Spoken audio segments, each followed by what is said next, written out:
Guantanamo Bay, there's actually 120 people doing a hunger strike.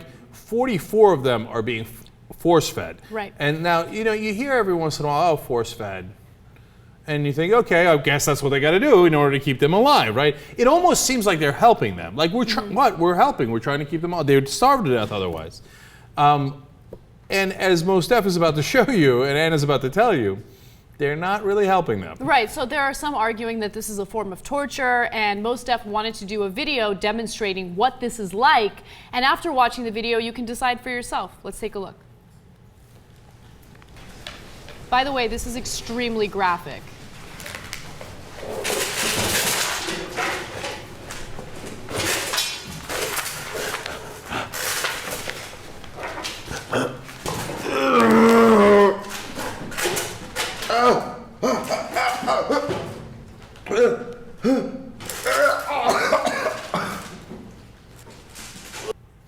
Okay, it's really hard to watch. They did something really interesting if you watch the whole 4.5, 5-minute video.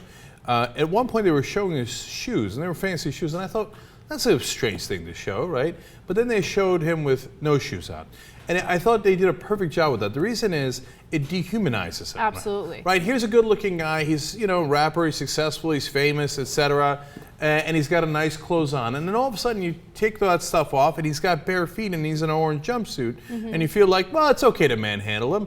It's okay to shove this thing up his nose, etc. It turns him into an animal. Exactly. Someone who deserves that. And as you get this thing shoved up your nose, what happens? You start squirming around. And then it becomes even more like, I gotta control this beast, right? Yeah. But it isn't his fault, right? Now in Guantanamo, you might think, well, it's their fault, right? Well, except 86 of the detainees are slated for release. They should be free to go. They've been there for years, even though they've been slated for release, meaning they are not guilty. They should not be in Guantanamo, but we just won't release them. What is the excuse for not releasing them? That they're a threat, even if they do get released? No, they flat out admit that it is a quote-unquote political problem, okay? Now, they say we can't release them inside the United States because the Republicans will scream bloody murder, right?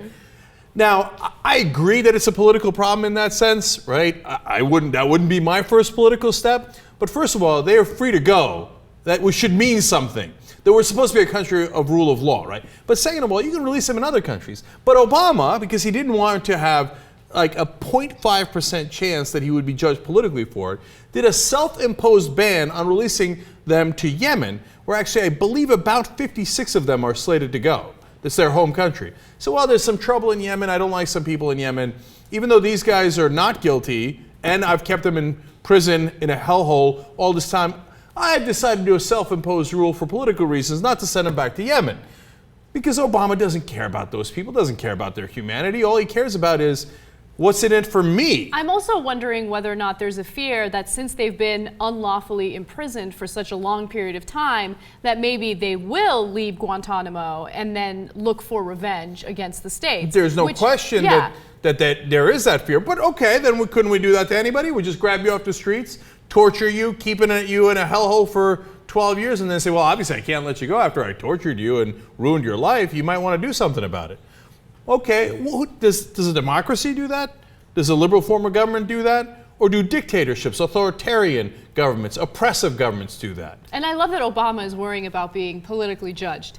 Let me tell you something. You're being politically judged every single day because of behavior that you are involved in, including, the treatment of whistleblowers, the violation of civil liberties. Those are the things that actually make you lose your base and make Republicans hate you more while you're trying to pander to Republicans. Yeah, Republicans are never going to like you, right? And you think that, they're always worried about history. Oh, we did historic healthcare reform, historic financial reform, my ass, by the way, on financial reform, et cetera, right?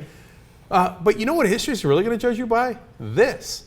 As the Bush people are now starting to call it, they're like rubbing his face in it. They're laughing at him. They're calling Obama's second term Bush's fourth term. I know. Okay? That's what history is going to judge you for doing stuff like this to human beings. Now, Mos Def is a humanitarian. He cares about human beings. Wow, that's crazy, right?